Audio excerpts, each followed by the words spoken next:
All right. What is up, theology nerds? This is Trip, and I am here with the one and the only, the Bo Daddy. Yeah. Wow, I could use that every morning. That's a Ooh. great way to start a morning. Yeah. Well, look. God may have unconditional positive regard towards everyone bearing the divine image, but I have to work on it. And you're one of the easy people to cultivate that for. Oh, wow. That means a lot coming from you. Thank you. Yeah. Well, so what is up in your world? What's that? What's going on in your world? So many little things are changing all at the same time. So the weather's changing, which means it has become landscape season. And I spend 2 or 3 hours every evening because you have a window of time where you got to get things in the ground. Yeah. And yeah.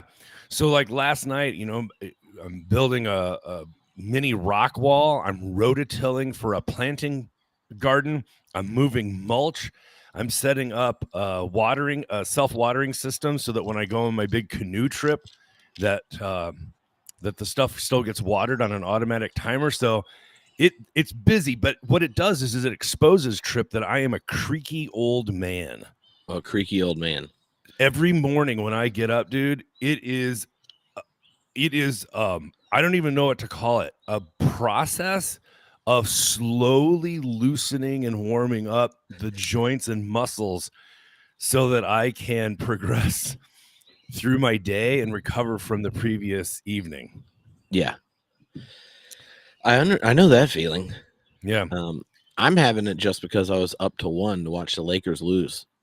Oh, ouch. It was, that East Coast time change must be tough. Yeah. It means you have to like really decide by about halfway through a Laker or Dodger game. Like, do you want to be tired all day tomorrow because you're enjoying this? And this was an elimination game. It was nice and close. Lakers take the lead, and then then That's sad.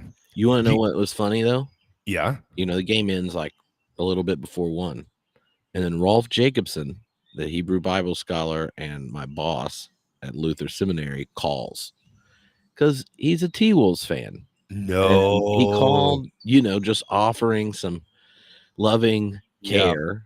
Some friendly jousting. Yeah. There's like, they're running out the clock, and then my phone goes off, and Rolf is like, I just wanted to see how you were doing. And Trip, the other big thing that's happening in my life is that, sometimes this happens where it's just like when it rains, it pours. So I have 3 called employees. a storm. Yes. We're going to talk about the perfect storm this morning, but yes. So I have 3 employees that I'm on staff with here at the church. One is our kitchen manager for our community meals every Sunday. He's a young man who has turned around his life in incredible ways. He's about to graduate from our local college with honors, and he got a big promotion working for Chobani, the Chobani Corporation.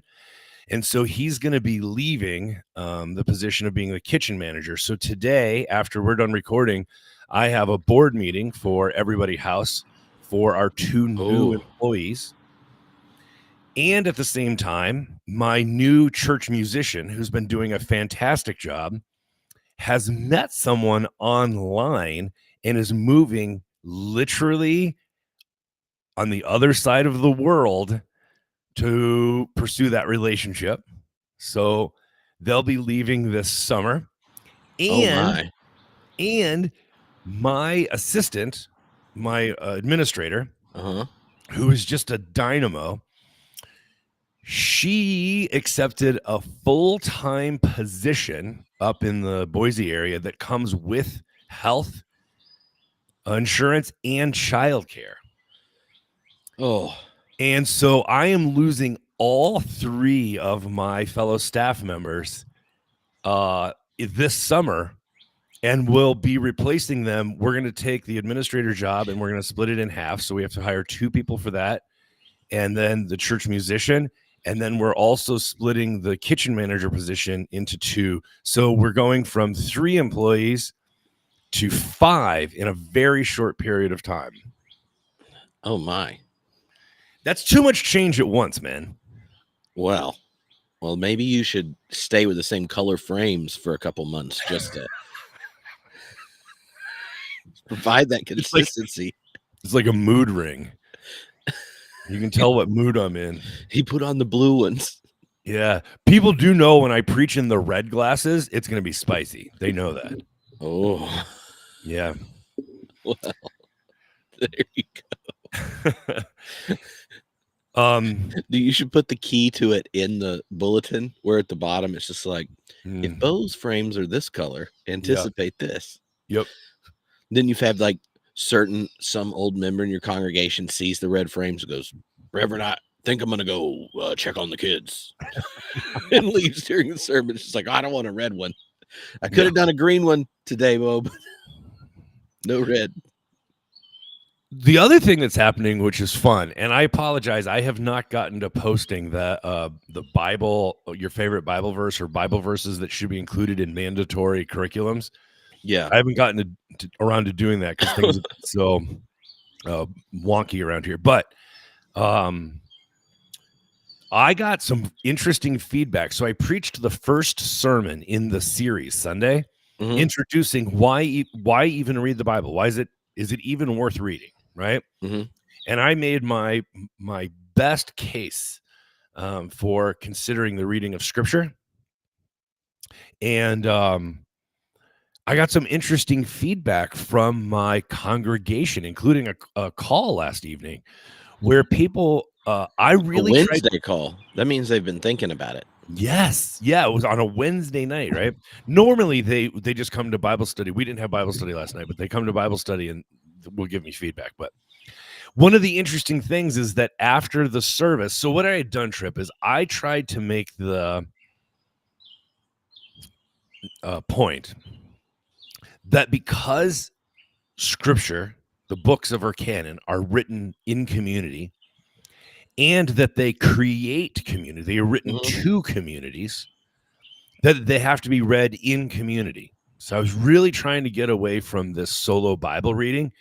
And I said, as much as I appreciate the passion of the Gideons, I'm not sure it's helpful to have a Bible in every hotel room in the drawer, and that people are reading, say, Revelation late at night when they can't sleep or they're in despair and they're like wanting God to speak to them, and they just randomly, because they don't know the Bible very well, they just open it to a random place. I was trying to say, like, that's not the way to read the Bible.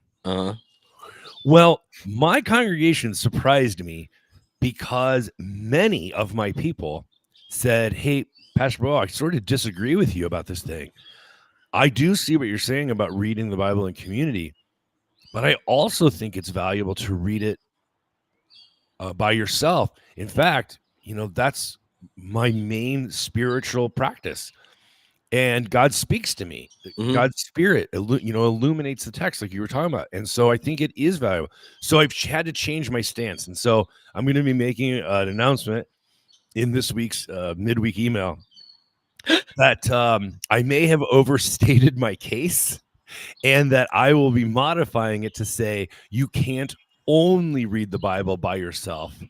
You also have to read it. We read it in community. Yeah. Well, the scriptures become sacred in their reading, but they became authoritative because of the community. And so like even identifying these particular texts as sacred texts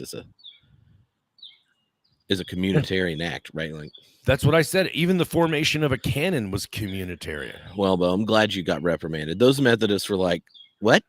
Do you know the methods? This is a whole line. Like, one of the methods is doing this. There's a reason good old John and Charles knew the Sermon on the Mount before they hit puberty, because they were told to read it and memorize it. Yeah. Personal you're such a heretic, Bo. I don't even know what to do with this. And as a Baptist, even when I didn't know if I believed in God, I still read the Bible and prayed every day, because that's what you do. Oh boy.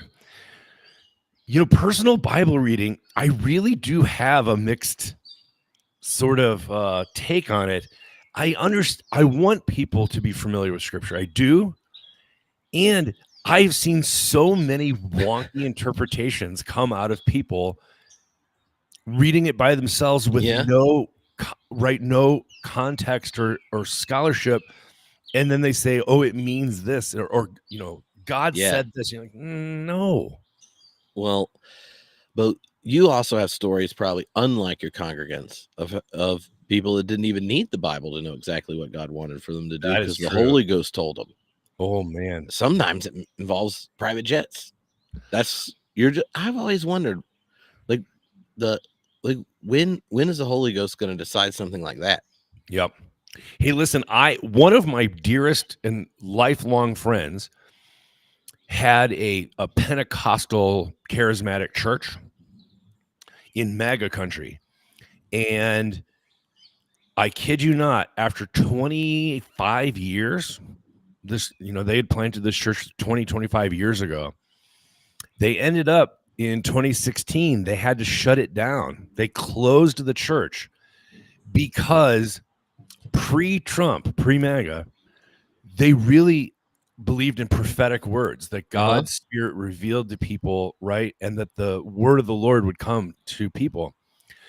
But in the Trump era, it became so untenable and unuseful that every service was derailed by these prophetic words, and it became so discouraging and toxic that they actually had to close the church because they said we cannot do this anymore. Ooh. Well, when the prophetic words get out of hand, you got to close that stuff down. By the way, whenever I would visit him and go to church with him, somebody always had a prophetic word for me. Well, that's And convenient. well, Now because you know where to go. because Right? I'm so big, and You're like you're like a big antenna. I am.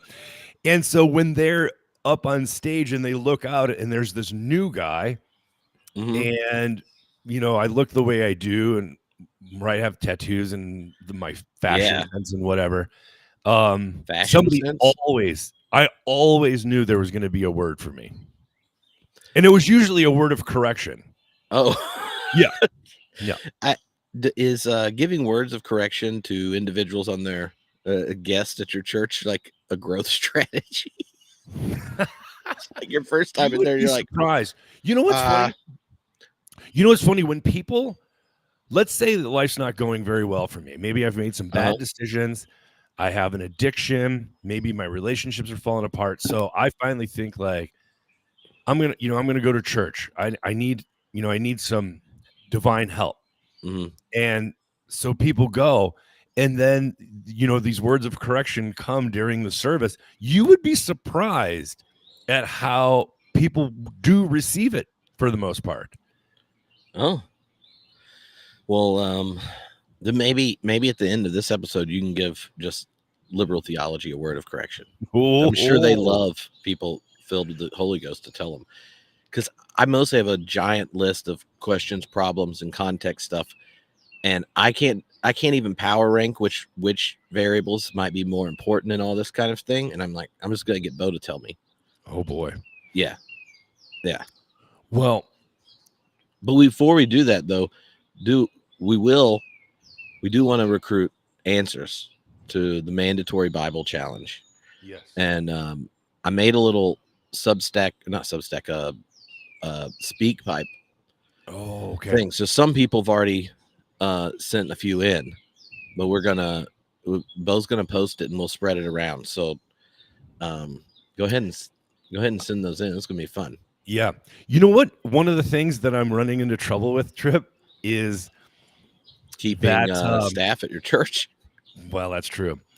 Another problem that I'm running into is my relationship with the Bible changed about 15 years ago.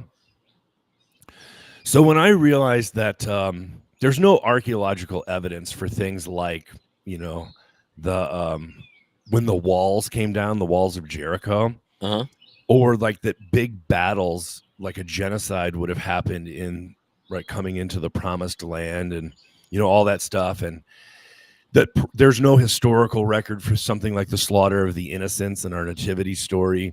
So my Yeah. relationship with the Bible So changed you pretty. got to admit, if you find out that a bunch of babies weren't killed, that's a little less depressing, right? You would think so, but in my seminary class, my fellow students, about half of them would have preferred that all those babies did die so that their Bible could be inerrant. Well, your life's full of opportunities to grow beyond what you inherited. So anyway, my relationship to Scripture changed, and I'll admit, probably for the worse. And while I do preach from the text every Sunday, I don't have a devotional life like I used to, and therefore my familiarity with the Bible addresses, like Matthew 24:17. Yeah. Right? Well, this little challenge that I've given people of mandatory Bible verses has exposed that I have two overlapping problems. One is somebody will say to me, "Hey, Pastor, what's the one about the least of these?" Like, Yeah. and I'll be like, "You mean the address?" And they're like, "Yeah." I'm like, "Oh shit." Come on. How are you a mainline Protestant? That's one of the three they know. And right. And or the other one is somebody will write down something like Joshua 1:6, and I'll Obviously. go, Joshua 1:6, what's that? So I've realized that in the last 15 years, my familiarity with Bible addresses has fallen off. I would lose a sword drill so badly. Well, then I don't think you should enter the sword drill at Theology Beer Camp. I'm not. We're going to, I want the Bible for Normal People team. Mm-hmm. What's Pete Enns and crew? Yeah. And then what's it called? The Lectionary Podcast. And I can't even remember what the name of it is now. I had never heard of it. Oh, geez. I blanked on it last time I tried to recall it. Then was like, why are you so dumb? It's sitting in your podcast. The one out of Luther Seminary? Yeah. Which is like the biggest mainline, the biggest of the mainline lectionary podcasts. So I have each of them be a team, and then the other team be like fundamentalists with a lot of baggage that know all the addresses because they had to do it. And then see who wins, the PhDs podcasts in Bible, or just people with so much religious trauma that they really want a sword drill trophy to show their parents. Oh my. Yeah. Did you weren't okay? So the first time we did a sword drill at Theology Beer Camp was maybe 2 or 3 years ago, and Pete Enns and I were hosting it, and all the people that came were in groups, right, competing. And I got trophies made. Did I tell you this? Well, you told me about this new trophy you wanted to make. Well, where the shaft of it is an American flag. Yes. And then on top, it has like a flag across and some praying hands. And then on the trophy, it says, I slaughtered all the foes of the Lord with the sword of the Lord at Theology Beer Camp. And I really just want whoever wins to post pictures of that in their office and possibly tell me stories of what happens when someone sees it. Because I feel like a professor or like a clergy, right? Like if that's in your office and people are looking, oh, look at you, there's your degree. Look at these books. There's a trophy. That's an American flag. What sword of the Lord slaughtering. And then it's like free advertisement to go to camp the next year. You know what I mean? But you're not winning. I am. It looks like you're volunteering to help MC or something, because you're just like, I need to be a helper without getting assessed for my backsliding Bible reading. No wonder you told your church they aren't allowed to read it by themselves. You're like, I don't read it by myself either unless I'm preparing my sermon. You and I have never talked about this. I may have said too much, by the way. You and I have never talked about this, and I don't know if you know this thing exists. So in case you don't, I'm going to tell you about it. Were you ever a part of Bible quizzing? Is it called Bible quizzing? Do you know what Bible quizzing is? I mean, I know about quizzes about the Bible, but I don't know what. So it's like what you're talking about, but it's not a sword drill per se. It's that we've all read, say, the Gospel of Matthew, and then a passage will be read, and you have to turn there the fastest, and then when you stand up.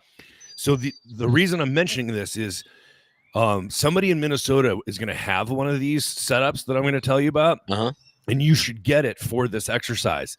They're they're padded seats, and when you stand up, you release the pressure, and a light goes off for the judge to know who stood up first, and it ranks them. Yeah, so whoever gets the sword drill and relieves the pressure on their seat, they get first shot at it, and then it gets second, third, fourth, right? And that way you don't have to be the one saying who got there first. And what's the in these questions, are they like questions about what happened in that gospel, or is it just the text location? You're quoting the text, and then they tell you where it's from. Yeah, so like and I haven't done it in this like 30, 40 years like that ago. least of these passage. Yeah. But but he says it 3 times. So would you say Matthew 25, 24, 36, and 42? I don't remember how Bible quizzing works. Somebody can maybe you get a bonus point for each time you make a reference. Somebody will know how it works. But what you do is, so if let's say I try and quote it and I misquote it, then whoever was second would get the shot to do it correctly, and that's how you get your points. Well, but I'll bet you these ex-fundamentalists that you're talking about, light up Bible seats. Bible quizzing, yeah. If you get up first, you're the Father. If you get up second, you're the Son. You get up third, you're the Spirit, because the fundamentalists have a nice monarchy in their Godhead. Wow. Yeah. It's that organizational chart is definitely hierarchical. Oh yeah. Just how God wanted it. All right. Yep. So I made way too many notes for this. You've been working on this one a while. I know, because we were planning on doing it, and then Josh was in town, so we had you on the hot seat. That was fun. And what inspired it is I'm working on a chapter for Gary Dorian's Fleischrift, which has led me to reading. He's got all these, like the history of liberal theology, that 3-volume series, book called The Word is True Myth. Then he's got a shorter history of American liberal theology, and then the social gospel movement and the Black social gospel movement. So I've been reading all these histories and kind of like tracking how liberal theology in America, like how it saw its public vision of public theology, and how it took shape in America as a form of public theology, because it had heydays, where you get Niebuhr and Tillich on Time magazine, that to where we are now, and then is there something endemic to the origin of kind of American liberal theology that makes it problematic for our current context? That's my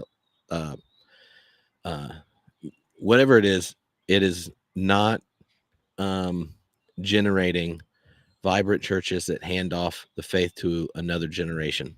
It's bad. Yeah. But maybe before I tell you, do the first little list of ideas, I'm interested as someone who came into mainline Protestantism and that tradition from a vibrant church planting and evangelical space, dad and family as part of like missionary movement globally, and these kind of things. When you were both attracted to parts of the intellectual side of liberal Christianity, but also have ran into all sorts of part of its structure, life structure and stuff, like from the outside, who has come to find their home in it. Like, do you have any like initial observations or thoughts where you go, oh, this might be on the table, and we can see if I even have those in my list, or I'll pretend they were in there and add it before we get there? Oh, okay.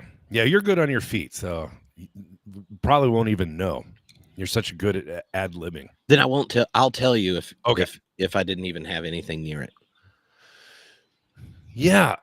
I'm really excited to hear your reflections on this because, like you said, until 2010, I was evangelical charismatic. I was raised Free Methodist in the Holiness Movement. We switched to being Christian Missionary Alliance, which is a global, missions denomination, and it was honestly, a wonderful experience. But in around 2006, if anybody knows my story, I started noticing that things were changing in the culture. I didn't know what postmodern was, but I noticed that something was changing in the culture. So I started reading people like Len Sweet and N.T. Wright and Brian McLaren, and really wanted to. I just knew I needed more training. I knew something was off, and that I had gone to the Billy Graham School of Evangelism, and I'd been trained like in Ravi Zacharias type apologetics, and they were just growing increasingly ineffective, especially with college age folks. And so I knew something needed to change. So I found George Fox Seminary through Len Sweet's Napkin Scribbles podcast. I went out in 2007 to an event, loved it, decided to move out there. So 2008, 9, 10, I went to seminary and just grew sort of increasingly aware that evangelicalism was moving towards the right and I was moving towards the left, and the gap was getting big enough that I lost my ordination with the Christian Missionary Alliance, partially over women in ministry. I was pro women in ministry at the time. They were not. They've since sort of revamped that, which is great. And also same-sex marriage, which at the time, wasn't legal, but if I was going to be an advocate, so I knew that I needed a new theological home. So in 2010, when I moved down to Claremont, my first Sunday there, I went to Claremont United Methodist Church, and 3 rows in front of me was one Mr. John Cobb. And I was like, this is interesting. And I knew about John by listening to Homebrewed Christianity. And so I sort of found a home with the United Methodist, and I ended up getting employed with them over by UCLA and Westwood. And it was a wonderful experience. And I have slowly migrated in. In 2016, I was a visiting professor of theology back at George Fox, which is now Portland Seminary, but felt the call back to local church ministry. And so with the United Methodist, I went back and got appointed there and have then got my new ordination with them as a licensed local pastor. And then they appointed me here to Twin Falls. So since 2010, so 15 years, I have been in this mainline context, and I got to tell you, bruh, it has been the weirdest in real time, on the job training I could possibly imagine, because these two groups, like the liberal Protestants, mainline Christians, and I go to, the interfaith stuff, in town and all that stuff, which I didn't before. We had a pastor's prayer breakfast, but we never invited the mainliners and the liberals. So now I go to these interfaith things and ecumenical. I didn't even know what that word was. I didn't know the word ecumenical. It has been the weirdest, disorienting baptism that you can imagine, because these two groups operate on such different principles, have such different operating systems, different priorities, and different governance structures. I mean, it's you could say I've been a pastor for 30 years, but really they're the first 15 and the second 15 are almost nothing alike. Yeah. No, that makes sense. I was just trying to avoid detouring into story time about just how different they are. Yeah. Okay, so all right. So here are these 3 elements of when we think about liberal theology in general, that and looking at its history and and as someone that reads a lot of it, how theologians describe their own work. Yeah. Like I have these 3 observations. Okay. Can And I just tell you how excited I am to hear? I'm being serious. I have been looking forward to this for weeks. I want to hear your insights on this from your research, because here's what I'm hoping happens. okay. The framing question you sent me is, does liberal Christianity have a future? And I can't wait to tell you why I think it doesn't. All But right.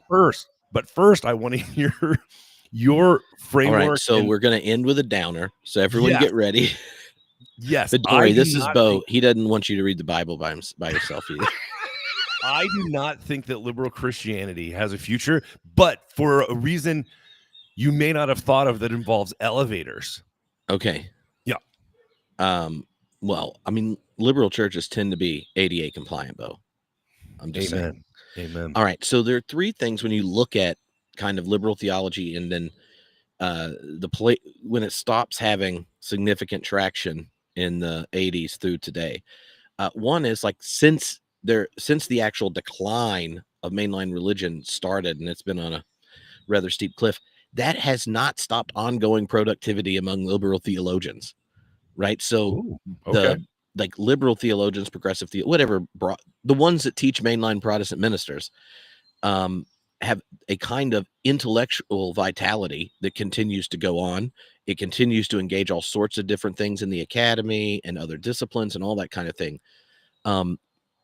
And so Gary put in his history, he asked this question: if liberal theology is self-liquidating, right, of the churches it is serving, why is there so much of it? And he said, if you just sit in the theologians, the major theologians who've done large constructive programmatic works, if you read those and then read the theologians from the previous generations, right, say like Niebuhr, or go back to Rauschenbusch, or these previous generation, they compare favorably to those in other generations and show a continued intellectual vigor, right? And so that ongoing productivity thing is, I think, important, because the temptation, especially for theology nerds, is to be like, we need to do theology better. uh, we have to tackle this and this, and there continues to be lots of it. Now I have hesitations on certain patterns or habits, but it's not like they stopped doing it in the places it's traditionally done. The second is, the baby boomers and older, there were even continued expressions of very popular forms of it, like Marcus Borg or Spong, those kind of people that had very large reaches. You continued to have churches with these endowed lectures, and education and stuff was always a big thing there. So even in previous spaces, there were these there was still representatives of the academy with connections to the church, and churches that valued it. And so the third part of this is this thing that's intrinsic to liberal theologian self-identity, is that they're playing a mediating role. And Gary puts it this way. He said, liberal theology performs a crucial function of seeking a third way between orthodox overbelief, right? And think of, we have to literally believe, though. Your story is a great example. So there wasn't a slaughter of the innocents. So a mediating between orthodox overbelief and secular disbelief, that, if we're rejecting these things, then there's nothing there. And when the context was addressing modern religious needs, it was much more capable in previous times. Why is it, which makes you go like, why then is mainline religion becoming obsolete? And so, so much of the other stuff we'll end up talking about, I, it, the results of whatever way the church and the academy relate to each other is leading to a kind of an obsolescence of mainline religion. Something Christian Smith in his new book, and I recently posted the interview about it, picks up that image. And there he made an observation that kind of helped me crystallize my concern, is that the big question is about the cultural shift that's taken place. And so the form, even if the content of even in the places where the theological vision is, the content's robust or whatever, the form of the faith community, education, these institutions, and what it's like to participate in life is not a cultural fit. Mm. And he uses the analogy of the horse and buggy, which Yeah. I find helpful. It's not like when you got cars, everyone was like, screw horses. Who wants to ride around on a freaking horse? Put them in the glue factory. They just were like, it's better to use a car. And then Right. once you start having cars and they become more ubiquitous, then the way we transport everything in changes.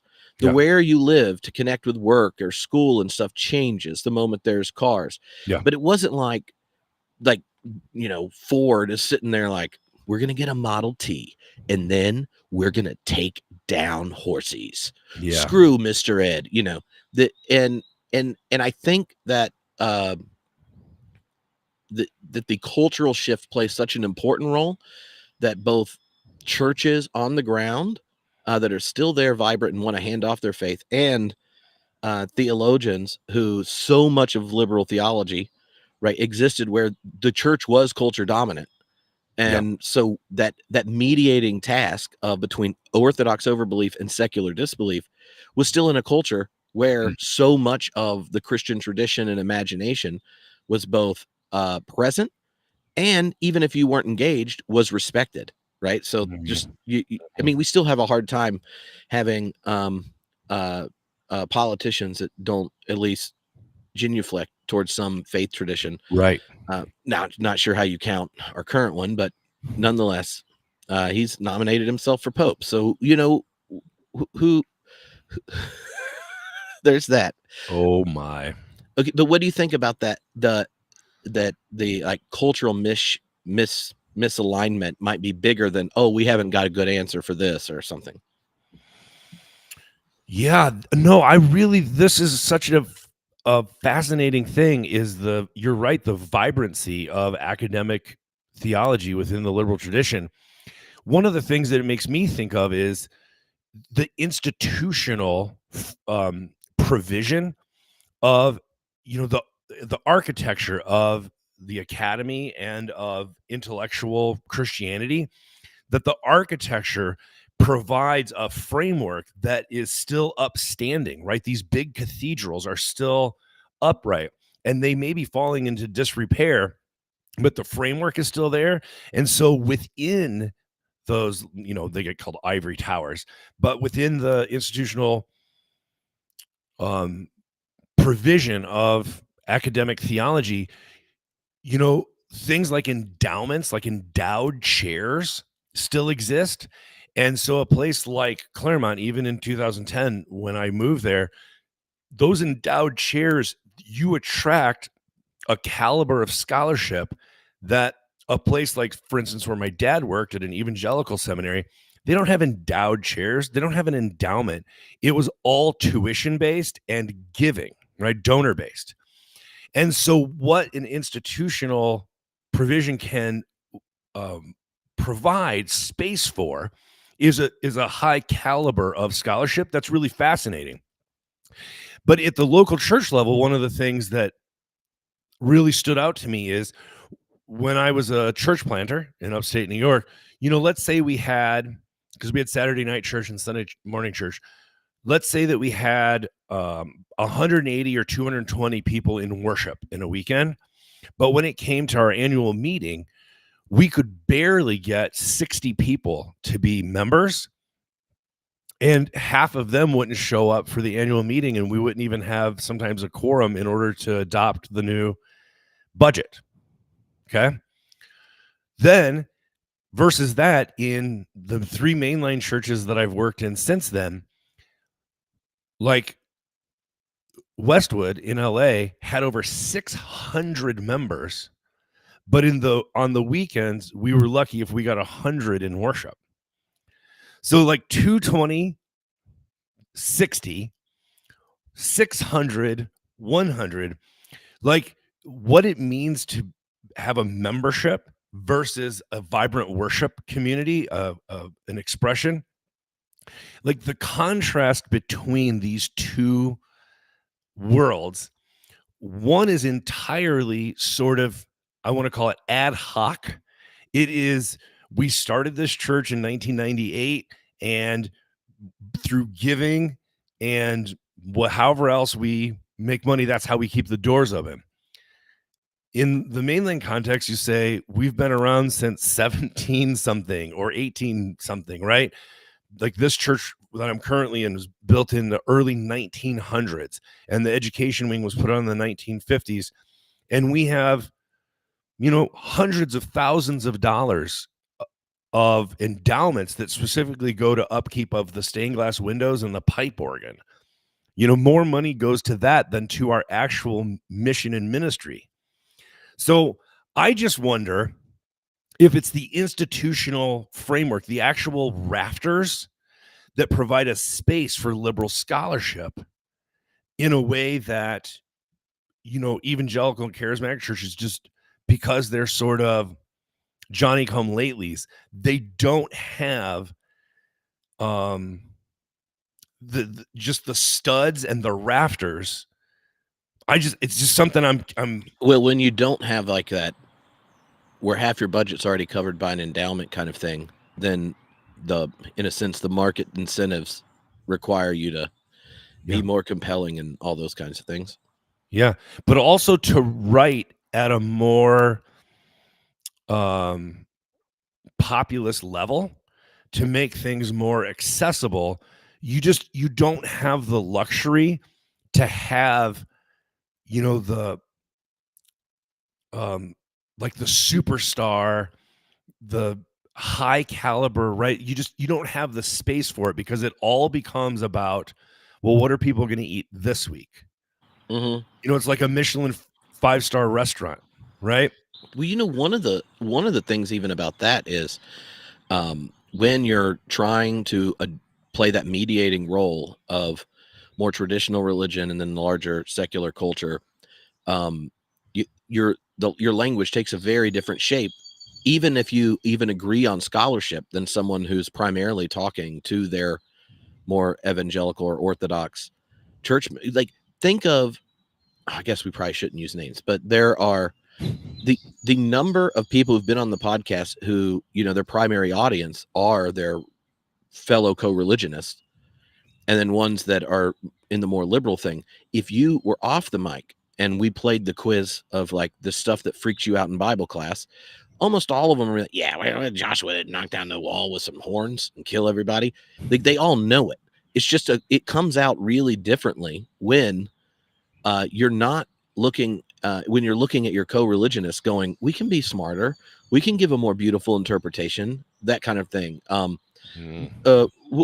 good example was like when Scott McKnight wrote his atonement book, right, where he used the golf bag metaphor, and here are all these different ones from church history, and we know it worked, salvation, but we've used all this language, and there are different historical context and ministry challenges and different elements, and questions come up in different ages. So we got all these tools, and like what we're trying to do is articulate the love of God expressed in the person of Jesus today, and let's not just pick one and beat the others down, but go like, what do we need at this moment, because we're communicating the gospel.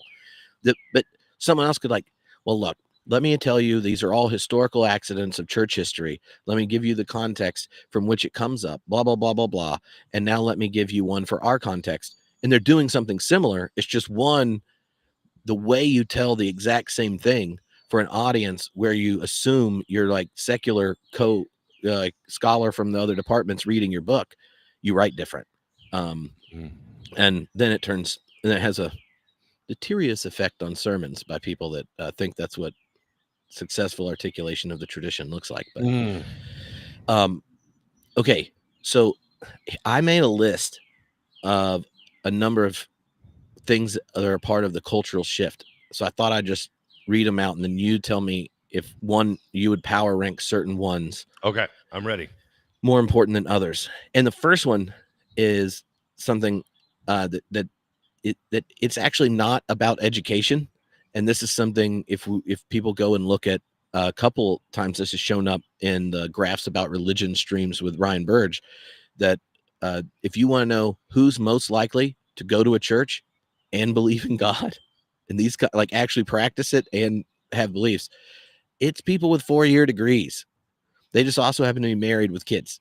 Um, but it is, there is this like assumption that, oh, well, we learn stuff, everything's secularized, they have doubts and they don't believe it. As opposed to being like, do you want your kids to still go to church? They should probably get a 4-year degree to help. Mm. And so oftentimes I think mainline Protestantism thinks the solution is for everything. That for everything is education. Like the moment they don't have education and worship at churches, how many mainline churches are like, well, if we can only do one, we're going to have to educate kids till they become adults, then they're allowed to worship with us. Because you can't worship until you know all the right stuff. So after Mm. confirmation, they can come to worship. And that's Interesting. one of those moments you kind of wish they believe the science about Yeah. religious tradition, passing it on and internalizing it, that Oh, you yeah. would actually worship before you educated, and that worship is a stronger form of education than didactic teaching. But nonetheless, so Mm. it's not that feature. So here are the other ones. One, Bill Leonard used the language, the sociology of Sundays, Okay. and just uh, like when it goes to what is the form of religious practice in communities, well, when more people work on Sundays, more sports are happening on Sundays, when Yeah. all these other kinds of things are going on, then just the sociology of Sundays changes. Who's available, how often. So even if they had a desire to be there, it shifts. Mm. um and that started in the 80s and 90s, but now I think there are sociological features that actually end up hitting the rest of the week where it's even more intense. The shift of gig working, how frequently people have to move either for economic Yeah. reasons or Yeah. job reasons, and these kinds of things that are sociological situation, where the features that raise the likelihood you participate in a religious tradition in a communal way are the ones that people get access to later in life if they do. um like you're much more likely to participate in a religious community if you own a home consistently. You're more Mhm. likely to give and volunteer.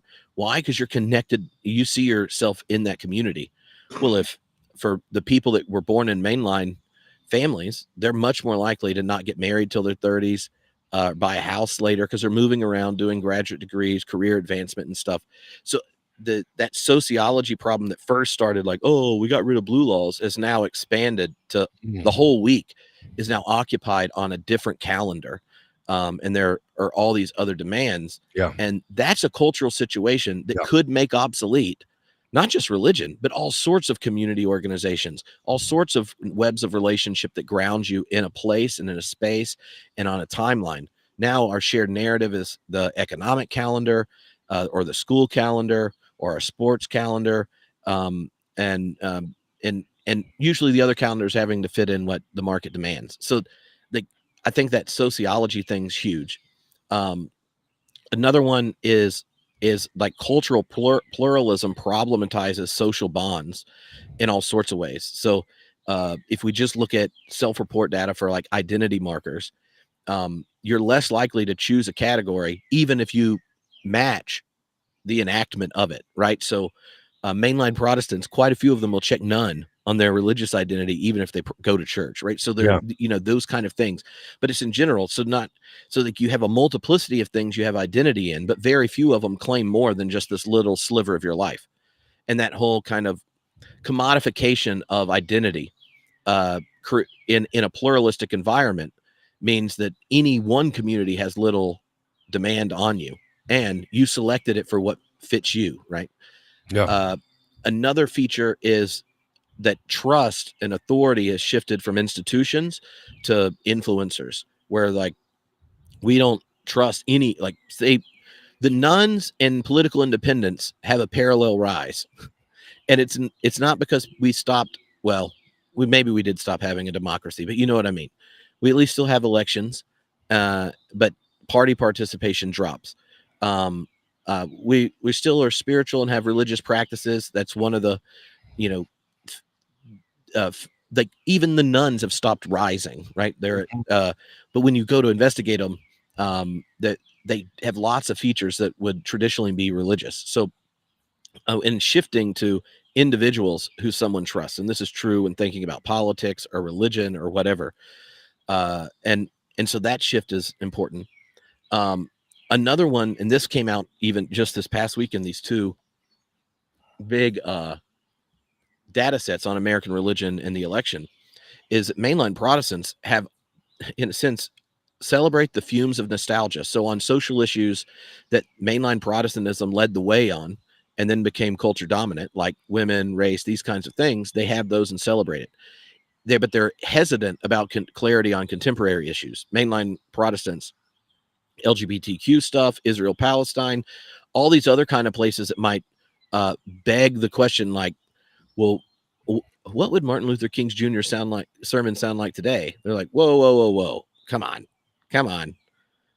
content, not character, not content, color of their skin, So even when we look at the survey data of people in those church communities, what they mean by liberal, progressive, or mainline and stuff is often what was liberal, 50 years ago, not and a kind of hesitancy to engage any of the present big moral ethical changes.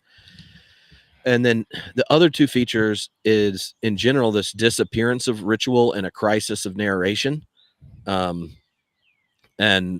there, I'm thinking of how, like, Christianity in some sense is a meta narrative that historically gave this cohesive framework for existence.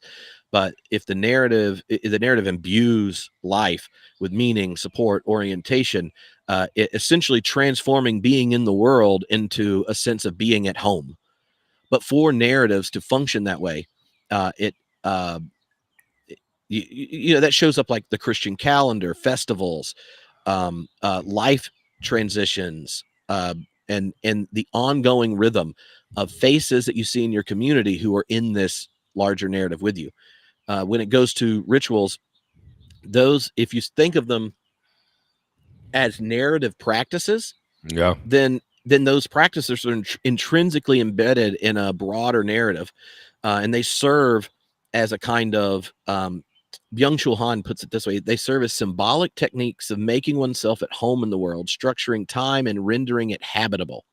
So the unifying narrative provided by the symbolic force that directed life towards a perceived higher order, offering meaning, orientation, these kinds of things, it doesn't do its work if you aren't embedded in this, in just how religion has functioned in the past. So the disappearance of ritual and crisis of narration, even doing a lot of the same things, it doesn't accomplish it. And one of the things he said in his book on the disappearance of ritual made me think of your conservacurious interest in a few previous episodes.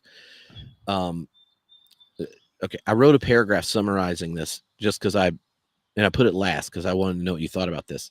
All right. So he argues that the disappearance of ritual is seen as a direct consequence of the desymbolization and narrativization. And as overarching narratives collapse, rituals lose their grounding and their symbolic force diminishes. So Han appears to interpret the rise of more liberal expressions of religions, such as like a patchwork religion, and the demand for individually designed rites as symptoms of an underlying decline rather than robust alternatives. A patchwork religion emerges from the decay of a unified horizon of meaning, his line, where individuals assemble beliefs from a hypercultural pool.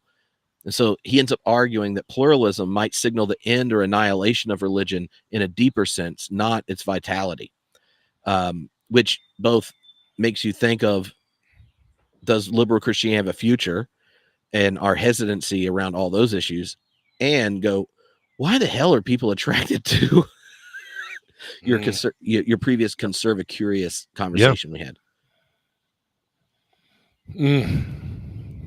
All right. Lots of feedback for you. Let me start with this. One of my favorite tools of interpretation is the simple quad, the box. And on one side, you have urgent. And on the top, you have important. And then you break it down by urgent and important, urgent but not important, important but not urgent, and not urgent or important. Okay.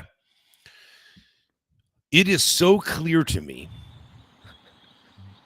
in a liberal, progressive church context, when I talk with my friends and family around the country who are still in an evangelical or charismatic fundamentalist context, that their approach means that spirituality is both urgent and important.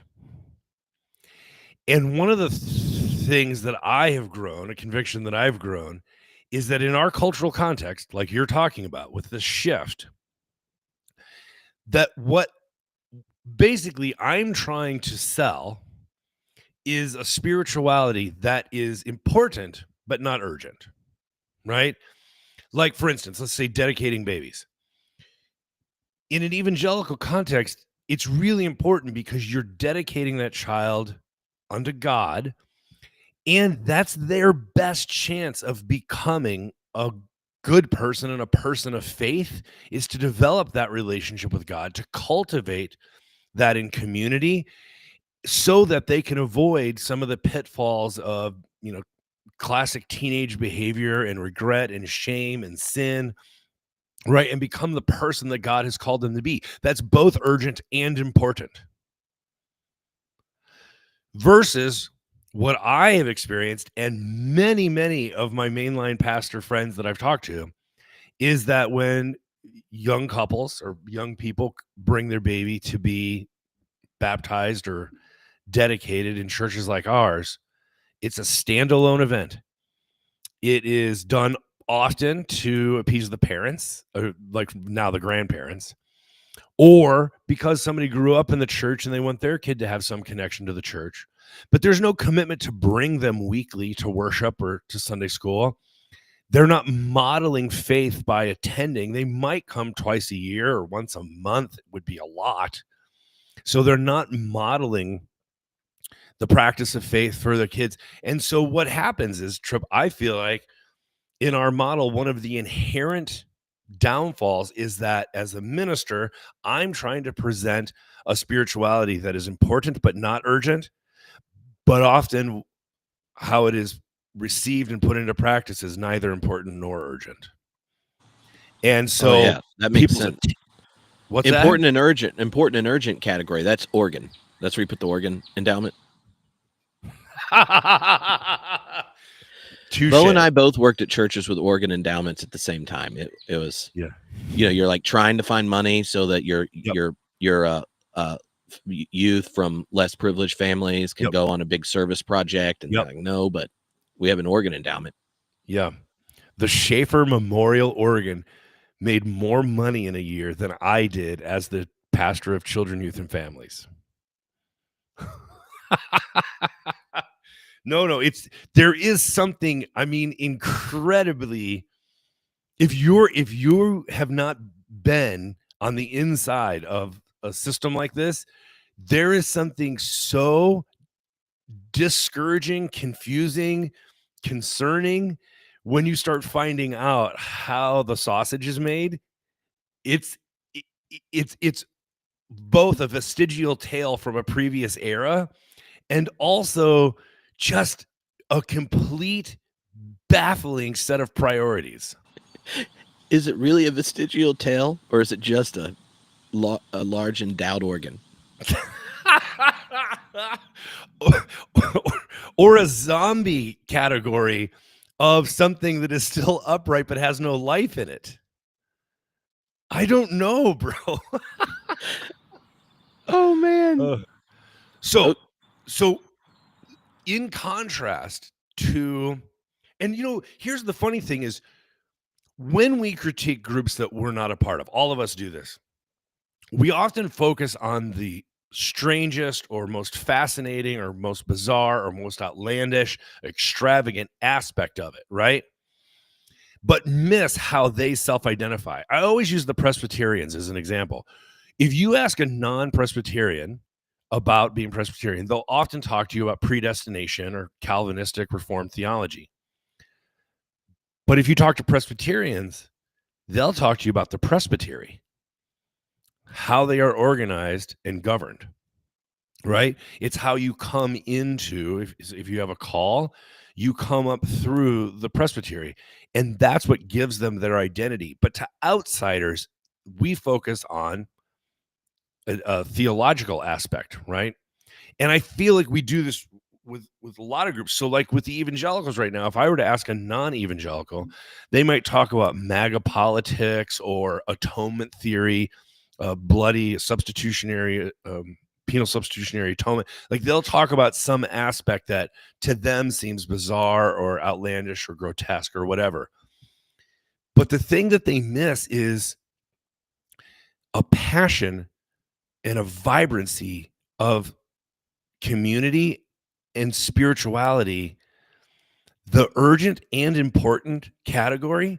I just don't think it can be overstated, because the way that liberal Christianity is organized, we're trying to put forward that it's important but not urgent. But often what it results in is the fruit of not urgent and not important. Well, maybe there's just like this really difficult choice. Do you want to have a endowed organ problem or a penal problem? It's So a when your predicament. kids, The penal predicament.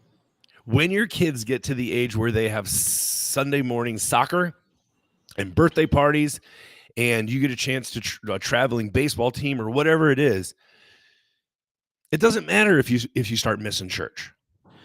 And I'll just say, as someone who doesn't do that with their kids, you can be like, no, it'd be more important to be involved in a faith community, so we're just not doing this. But it doesn't really help if everyone else's kids do it. So then they're like one of the only few kids there. It's hardly consistent. So then they don't make friends. And you also have the side effect that if you have an endowed organ, you probably also are inviting kids for the most boring hour of their week. Yeah. You're like, look, we're progressive Christians. We want to celebrate that the God of all creation knows your name, knows your face, and cares. We want to invite you to embrace that identity. And when that love fills you up, it's going to pour out, not even just to your friends and your family and your neighbors, but even your enemy.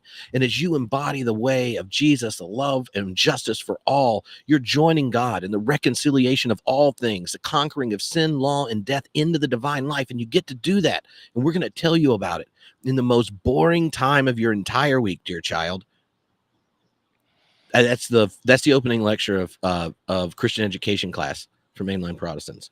Wow, Trip. Look, I'm a little bitter after visiting lots of churches, Bo. We are. Can I just admit we're an hour in and we're starting to get a little punchy? Yeah, well, you haven't even got to me complaining about theologians yet. Okay, I'll do the next section quickly then. Okay, and then you have more. Go ahead. Snakes eating their own tail and the problem of elevators. But you go. Okay, so going through the history of liberal theology, I found it fascinating how 2 generations ago a number of theologians make observations that got worse. And so I pulled out kind of like 5 predicaments that different liberal theologians have identified about this situation. Interesting. Well, the first one's from Catherine Keller, not multiple generations ago, which she calls the double bind problem. And here's the quote. To the extent theologians work on the cutting edge of their discipline, they lose their traditional constituencies in religious communities. And to the extent that they write in and for religious communities, they're often sucked into dogmatic drag, the vortex of swirling symbols for insecure institutions. Okay, one, anyone that comes up with the phrase they get sucked into dogmatic drag wins a point. But that double bind, I think, is a great description of how that previous vocation of liberal theologians, right, is the mediating between orthodox overbelief, secular unbelief. The moment cultural shifts, now it's a double bind problem where you're losing. That playing that role is really hard, and then Catherine just says it in a way that you're like, well, I guess I should just quote this. So Stephen Webb, or one of the people that helped put together the Wabash Center. So on top of him being a philosopher of religion and things, He also worked with so many young scholars for generations. He died young, and he makes this observation that Gary Dorian called the web puzzle, where he said that liberal theology is too secular for religious believers, too religious for secularists, and too academic for non-theologians. I imagine they've managed to conquer all their potential audience. Holy crap. That's one of the best quotes I've ever heard. Wait, say it again.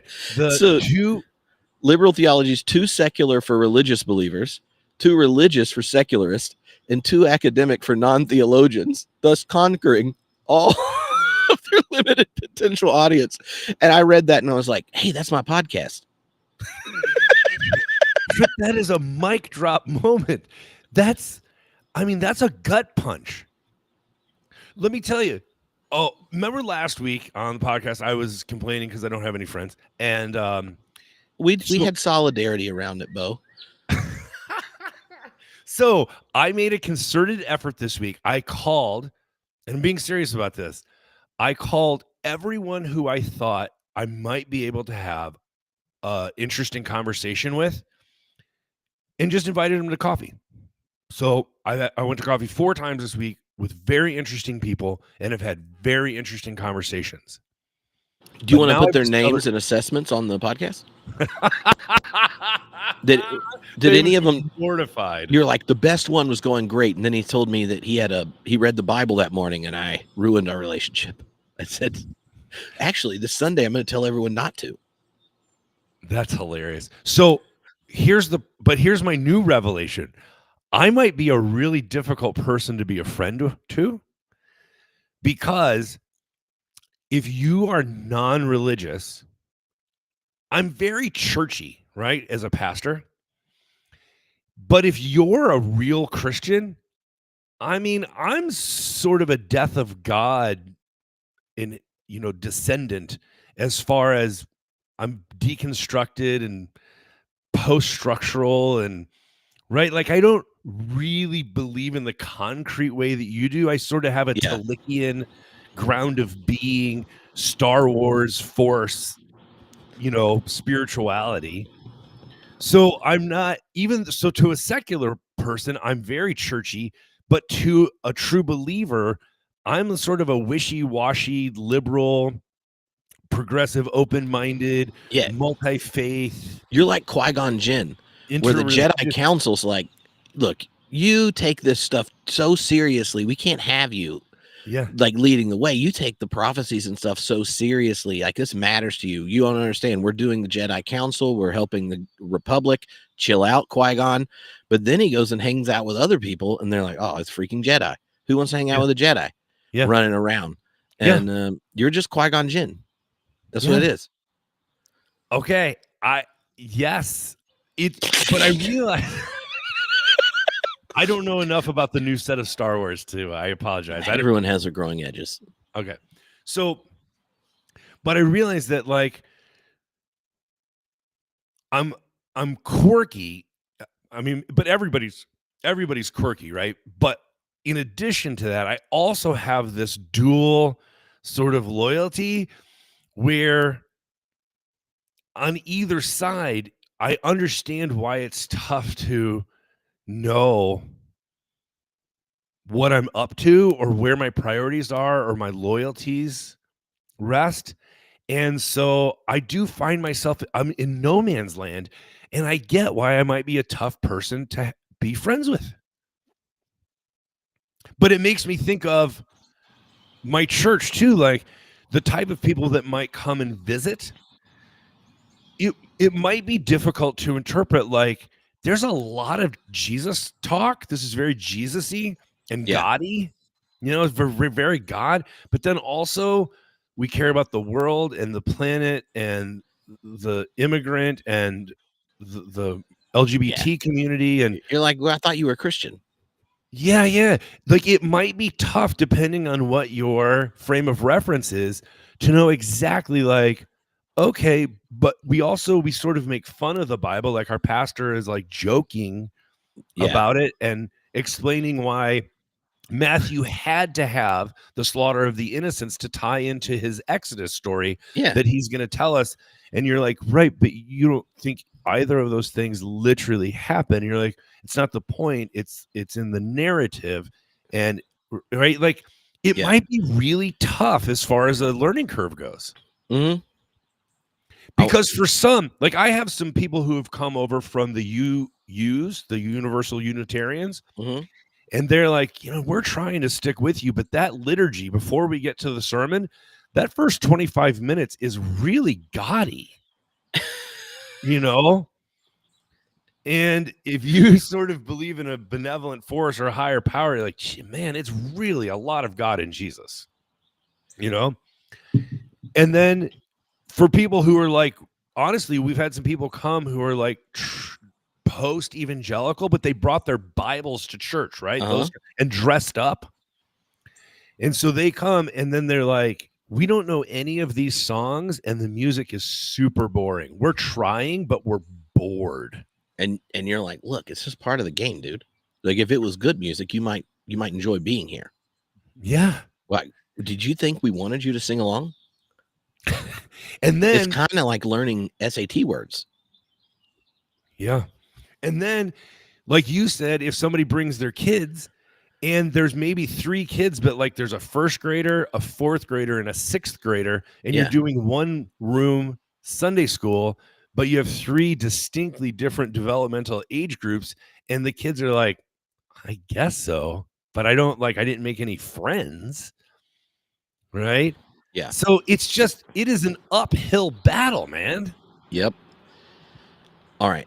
I'm going to name the last 3 of these quickly because you've brought up stuff that basically fits in them. So the third one is spiritual thinness. Wyman, process theologian in Chicago back in the day, put it this way. He said, liberal theology is just too GD sentimental. It has shrank from defending God's actual existence and tried to make itself attractive by appealing to social concerns. The result is a spiritual emptiness. Oh, gosh. And this is one of the, John Cobb says it way nicer, but, in the sense of a lot of liberal theologians cross their fingers if they talk about a real God doing anything. Yeah. And right. And if you go back 70 years when Wyman said this, and he's like, look, if we keep doing this, then all the conversation about God and culture is shaped by secular atheists that don't like religion, or people that are just completely indifferent, and people that are just like ODing on orthodoxy and going in a combative apologetics. And if we think we're going to be attractive by having the right ethical stances, which, I mean, he very much did, right? So it's not like he's minimizing them, but it actually creates a spiritual emptiness. And like Cobb puts it, mainline Protestants occasionally talk about God, not knows if God does anything, and then works very hard to make sure to avoid inviting all of the congregants to orient themselves in the world as Jesus-oriented disciples, namely that ultimate reality is a loving parent. It invites us into responding in this kind of thing.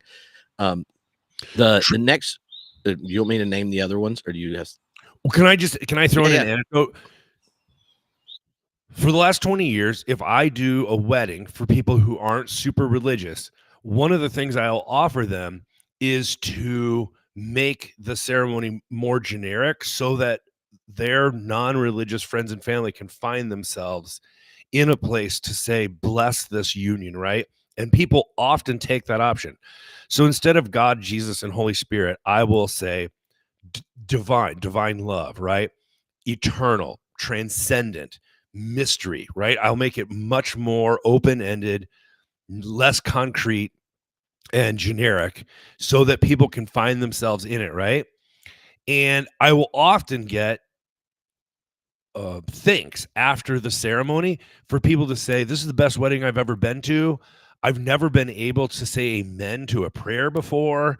I didn't find myself bracing like that something dogmatic was gonna punch me, and it was so welcoming and so open-minded, and I just loved it, right? I often get accolades and praise for people saying this is the best wedding I've ever been to. And here's the thing, That couple never comes back to church after the wedding, and no one who came to that ceremony comes to visit the church the next week.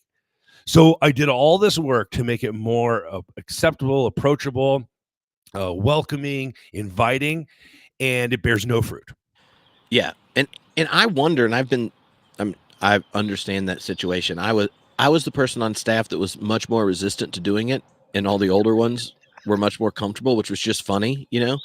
Um, but where like part of that is just never having a strong take, and if you don't have one, right? Like if the God revealed in Jesus is not even needed, we don't even need to make reference to God's self-revelation in Christ when blessing a union, then and that is not the God being invited in the relationship to be modeled and enacted. If it is so unimportant that we can cut it out at the beginning of a family, well, they're going to go do the same thing the next week. I mean, I had these arguments with Congress. I'm like, I was advocating like we shouldn't be marrying and baptizing people that don't actually worship with us.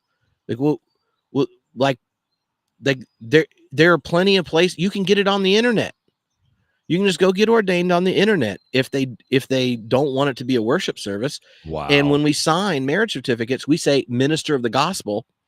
And if the gospel is not even a part of the worship service, then like, are we technically allowed to do it? You know, this is Trip Yeah. being combatively bombastic in staff meetings, but you know, part of it was that, and I'm going like it essentially we turned into a fee for service because we will hand you the gift of baptism, but we may not say the word Jesus in it, or we will bless you and form a family that when you show back up next time to baptize your kids, all involve traditionally affirmations that the faith community is the place in which you practice confessing sins. Yep. You confess it to each other in your home, all these other kind of things. And I'm like, well, when we get it out, right? That's why Cobb and Wyman's bit like you're being too sentimental. We try to make it Yep. all attractive. We try to like get rid of our particularities. Like, is this a consequence of it? Yep. And I've thought that, but then like thinking more about this, I go, yeah, maybe that is plays a bigger role. And then it's like our internal desire to be compassionate, caring, and join where they are in their own faith journey on at that time, and everyone there. We think we're honoring the other, and then and part of what we're doing is kind of setting aside uh, the the the the very distinctive things that Yep. put us in a position to perform those sacraments or unions and such. And Yep. I mean, it's a tricky subject. Like So, well, I know you have more, but let me just say a very practical, because I'm a practical theologian, a very practical thing that's happening right now is, you know, because of the things going on in our economy, food insecurity is increasingly becoming an issue. And so as we provide these community meals on Sunday and they're growing, one of the things that I'm being told over and over again is people like coming because the other feeding programs, as they get called, require you to sit through a sermon. There's like a little worship service at the beginning before the meal. And the LDS community requires you to come to their Sunday gatherings 3 times, and you become like a member of their, you know, I don't call it church, but their community, right? Go to the ward. And so, but we as liberals, we don't want to impose on somebody or make them feel like a project. So we don't get their names and their numbers. We don't, right? We have no way to follow up with them. We don't, they won't let me pray before the meal. I can't even bless the meal, let alone tell people about what we're doing and how they could come to be involved. They don't want to impose on the individual at all or make them feel like a project or yeah, less than. And so, unlike the fundamentalists and evangelicals who get people's names and numbers and make them sit through a church service before they can eat, or the LDS who make them come 3 weeks, right, in order to get access to the pantry, we do nothing. and you think like it would be like it makes more sense to be gracious in doing something where Jesus is like, when you feed people, you're feeding me, right? So like creating barriers to feeding someone is, that seems different, in a different category for thinking it through than baptism or marriage or things that are technically Okay. worship services, Okay. Yeah. though, like it, but doing a prayer, that would be even one where it would make sense of doing one, but not using tons of particular language that's off-putting. Right. I'm not being And dogmatic and in my prayers. orienting towards gratitude Yes. is just good in general, Yes. like and doing it in a way where when they're there, they go like, yeah, and we're actually grateful for doing this. Like Yes. it's a part of who we are to do these things. Um, yeah. Anyways, but yeah, I both of those situations show, those kind of situations show up so much, and those seem to have like more causal power in trying to diagnose the situation than, oh well, liberal theologians, like, we just don't even know what happened on the cross. I'm like, I mean, maybe you don't, but we have a lot of ideas. There's a lot of books about it. So, um, Okay. okay. Keep going. Keep So going. the other two, one is like just the challenge of secularization. For so long, that played like the framing narrative, and it's kind of been it's reshaped. So there's, I mean, even in America, there's the stagnation of the nuns, but there is a giant shift in what Christian Smith in his recent book as a sociologist calls a desire and drive for reenchantment. It's just not being expressed in kind of the historic religious traditions in American culture.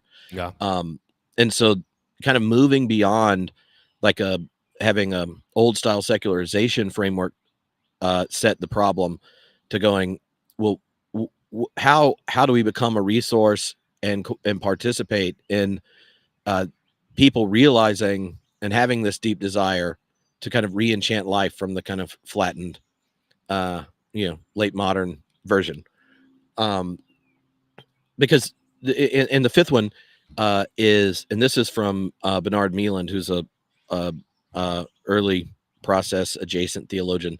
He said, he's talking about the loss of mythic consciousness was his phrase, but this is an academic book. I don't think you'd tell that one to your congregation. But he said liberal theologies often whittled down the Christian myth to fragments of the Christian ethos, leading to a spiritual impoverishment that's killing liberal Christianity, which is a tragedy for Western culture. And underneath when his larger thing, he's kind of pointing out like all the weird stuff in Christianity we try to get rid of, and then all the gifts Christianity's given to Western culture we don't want to make claim of.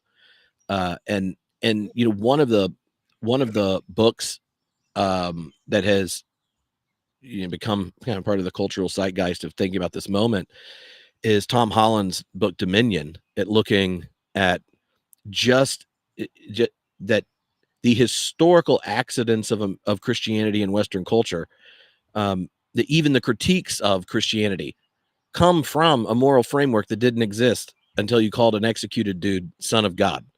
Right? Like if you looked at Roman, Greek moral frameworks, they have no problem. They don't have the same kind of ethical problems. And when we're even critiquing religion, you're critiquing it because as a culture, we think that was right. Even if you don't believe in any of the stuff, our moral intuitions Yeah. uh, are are inexplicable historically without Christianity. And he's not religious in a traditional sense, but he's like, why do all my educated Christian friends work real hard to make sure Christianity is not weird? Like and that kind of desire and the way it's playing out in a lot of kind of podcasts that are Yeah. academic adjacent or Yeah. pop engagement of intellectual stuff.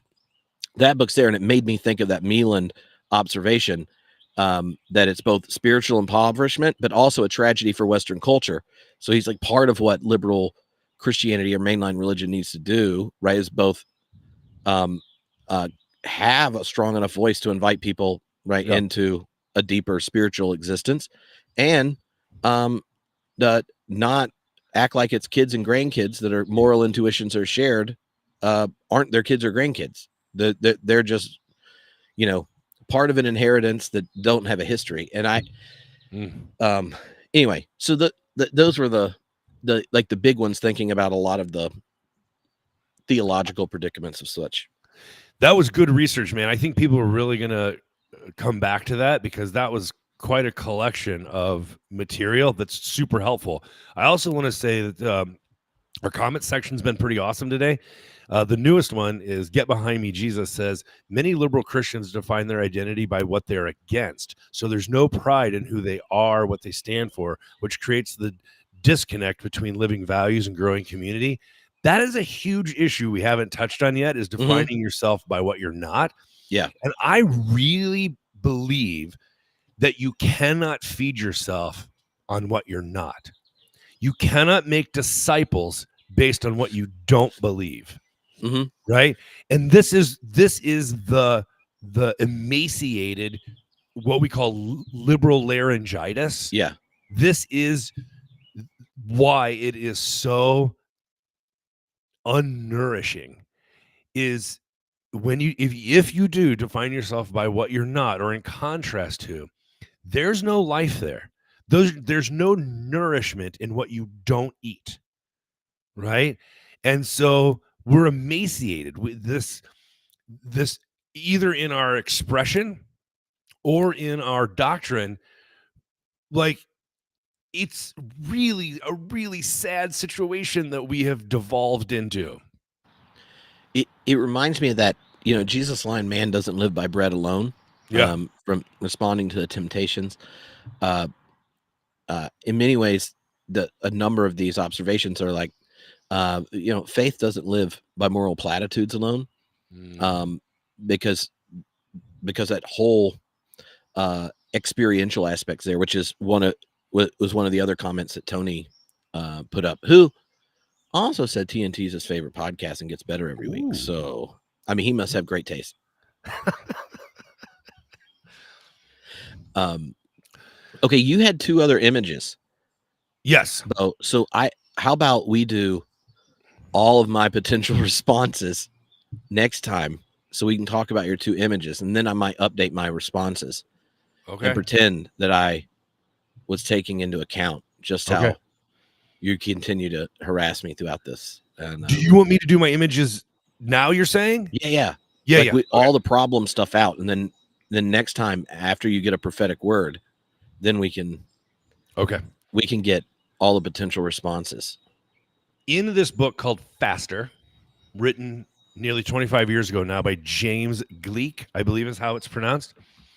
There's a fascinating story at the beginning that the limitation to the height of skyscrapers, the reason that they cap around a certain number of floors, has nothing to do with steel or wind or earthquakes or airplanes or anything like that.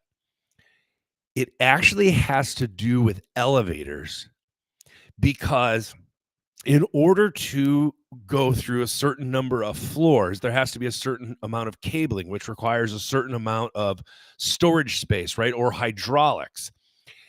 And even if you were able to solve that riddle, because elevators travel, the fastest ones at about 30 feet per second, which is even good for an airplane taking off, right? Some can get up, in Japan, can get up to 40. But it turns out, Trip, that the real limitation isn't just the space. Even if you could pressurized a cabin, so even if you had the capacity to do that with like a sky lobby, they've experimented with sky lobbies every 150 floors, let's say, to depressurize. Even if you can solve all of that engineering riddle, the limitation to building skyscrapers turns out to be the human eardrum. That evolution, according to James Gleick, has just never had the opportunity to help humans descend at a rate of 100 feet per second, because the victim of falling 100 feet per second didn't survive. Right? And so We have no capacity for the human eardrum, that when we descend at 30 or 40 feet per second, that the pain, the discomfort caused.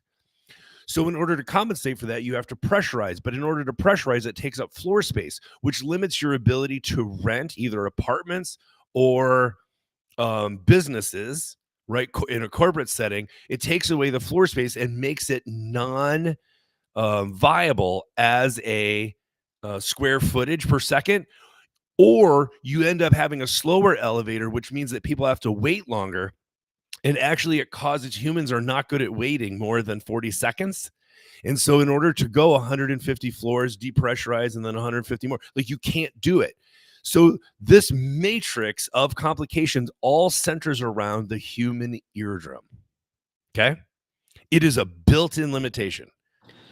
But I believe. that is a great analogy. I can tell you're excited. You're saving this one. This is good. I'm very animated about this. I believe that liberal Christianity also has a built-in limitation, like the human eardrum, that is, it is the regulator. And unfortunately, it is a design flaw that ultimately means that I don't think the liberal Christianity has a future because of this built-in limitation. You ready for it? Yes. Come on. Okay. You're just teasing us. Elevator tease. So You're going to blow our eardrums. There's a perfect storm for this crisis in liberal Christianity. And the perfect storm theory says that in order for a true crisis to happen, you have to have three smaller storms converge, right? In that conflation, that's what they call the perfect storm. So here it goes. Because liberalism is a constellation of commitment stemming from Enlightenment rationality, okay? It has built-in tension and incompatibility with the Christian priorities of community. I missed something. One of the constellation of commitments within liberalism is the prioritization of the individual, right? And that reification of an atomization, they call it sociologically, of the individual, because that is included in that rationality, the prioritizing of the individual. It has a built-in tension or incompatibility with the Christian commitment, a theological practice of community. And this built-in tension, that's not a perfect storm. That can be reconciled, but not, I believe, in the context of consumer capitalism. So if it weren't for this problem of late capitalism that we find ourselves in, this context of consumerism, you could reconcile the priorities of liberalism with the commitments of Christianity. You could, but not in the context of consumer capitalism. That is the perfect storm, because there's no there, right? The center can't hold. You cannot prioritize the individual, which liberalism calls to, and let's say science and progress. Like the arc of history is long, but it bends towards justice, right? Liberals love that stuff. And you could reconcile that with the belief in progress, right? With Christian commitments, especially those of the practice of community.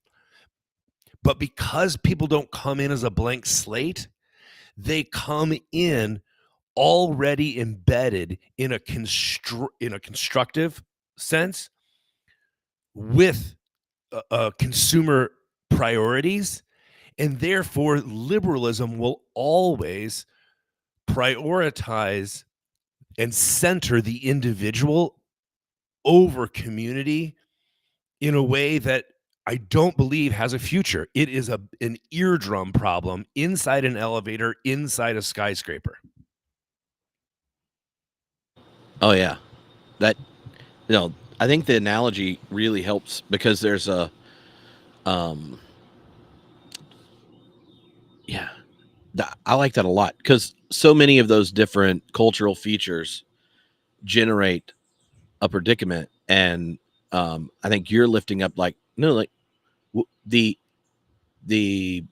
modern subject is just not built for the the inherited forms of organized religion, right? Which is that notion Christian Smith was using of kind of it's cultural obsolescence, right? It's like, oh look, I don't have anything personal against horse and buggies. The car makes getting to work and school and everything so much more efficient that why would you want one?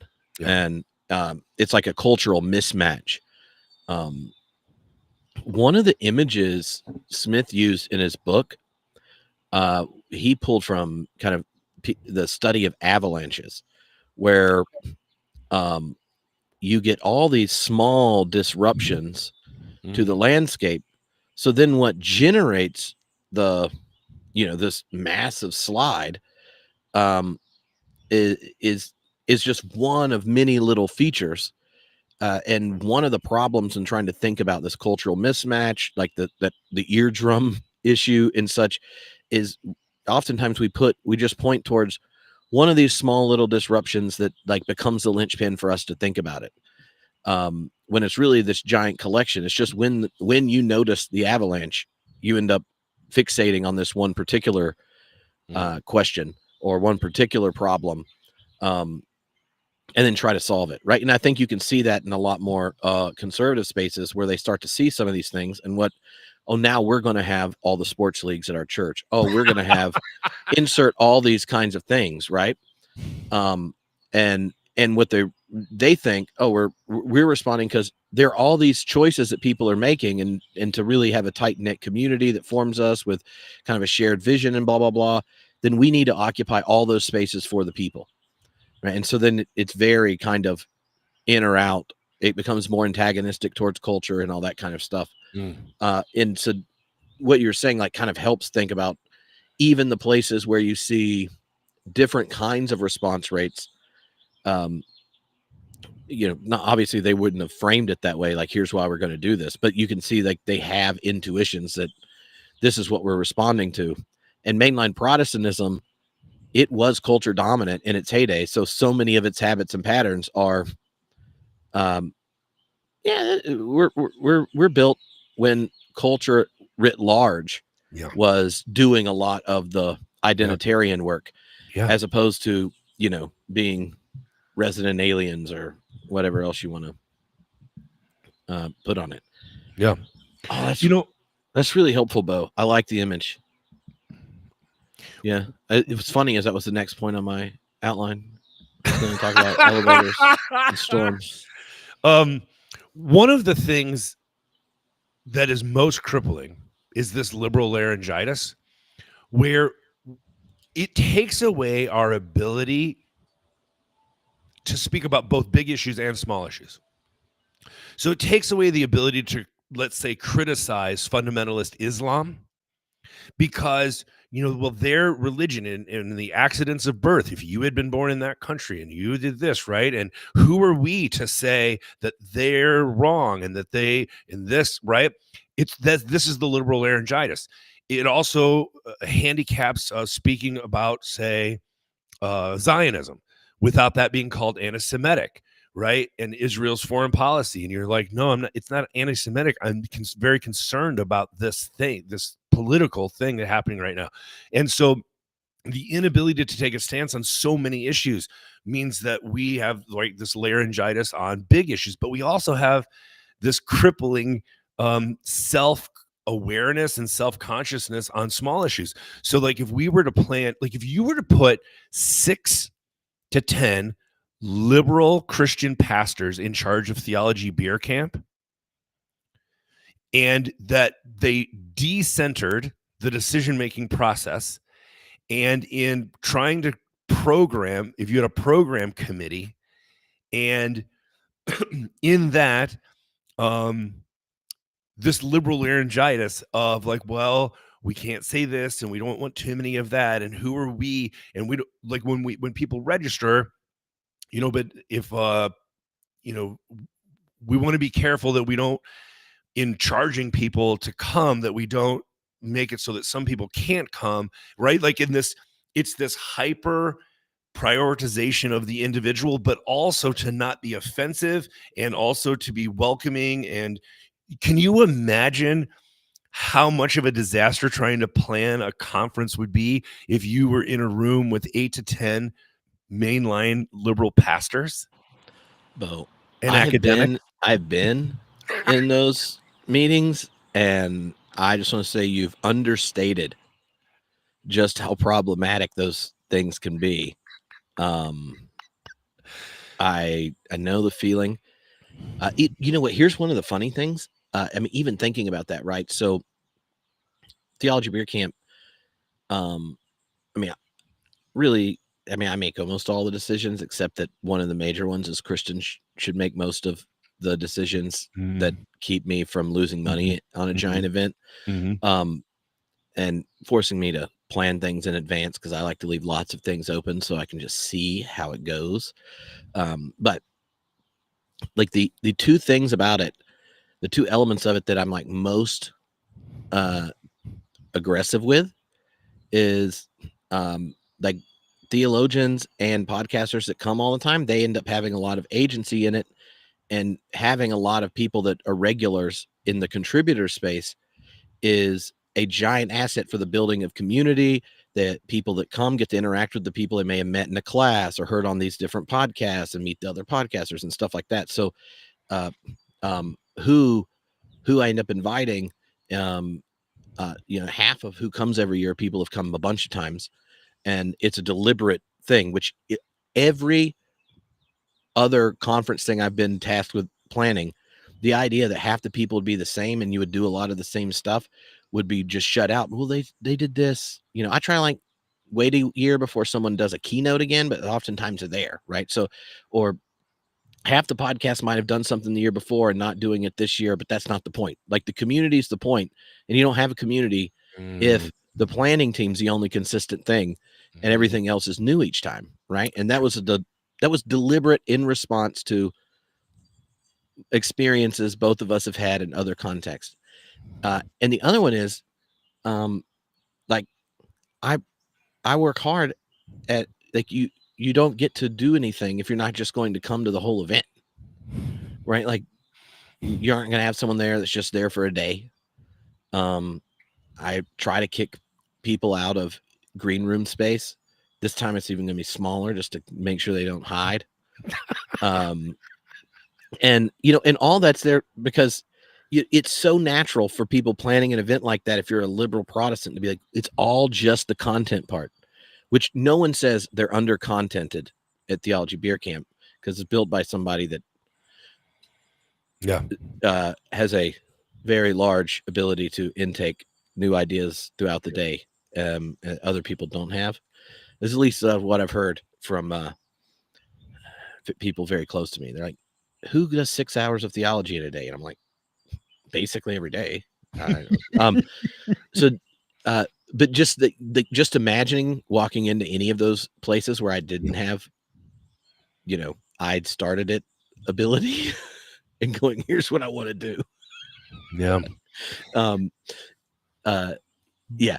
Oh man, that is. But if the decision making rubric, right, had built in that no one person could have something if everyone else didn't have access to that, right? So you wouldn't have really fresh expressions like, somebody wearing a wrestling belt and doing a stone cold and cracking the beer, and right, you wouldn't have things that were intriguing, compelling, transgressive, because it all becomes so milquetoast because it has to go to the lowest common denominator to not offend anyone's sensibilities or exclude anyone.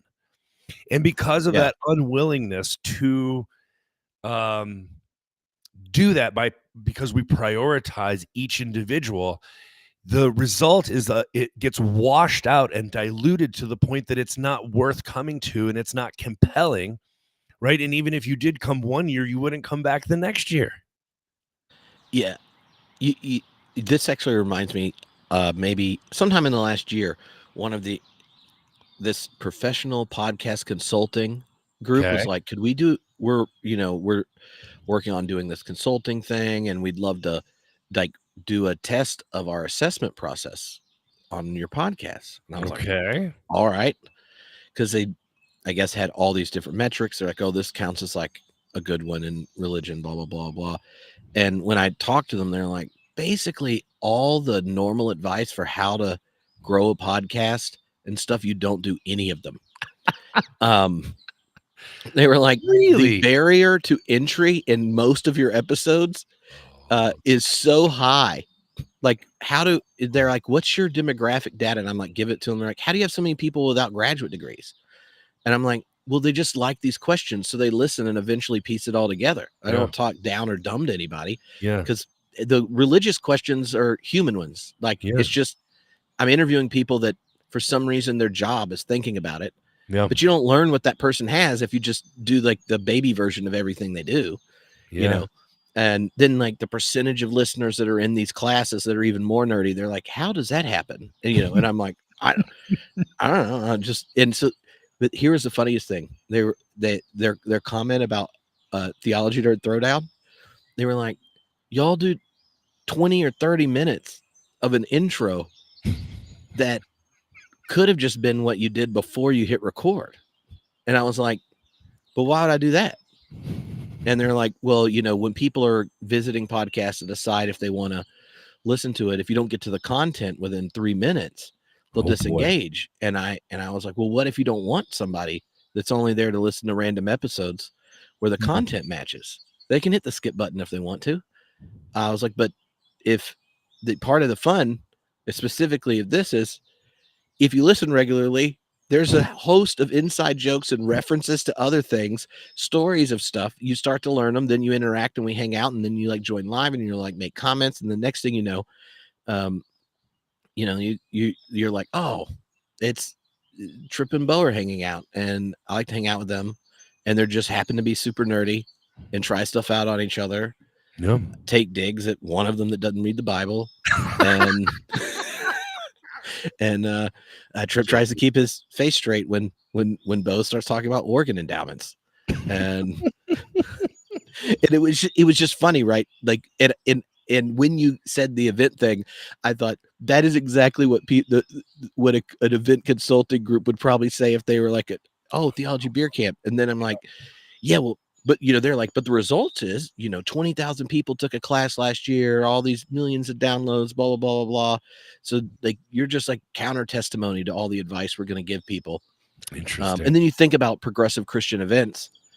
If you eliminate the ones that are like clergy events, where someone's paying for them to go and they probably need to go every so often, there's only like 3 that I know of that, will have 400 people or more, and that are like progressive Christian ones. And this is one of them. And it's very different than the others because of all those elements. But repeat attenders, we have such a high ratio that are that, part of it was I just did it because this is what I wanted to do. And as long as paying the bills didn't tell me to do the opposite, I'd be like, okay. But it is, but like when you read people's, like feedback forms, like 85% of it give it 5 out of 5. Wow.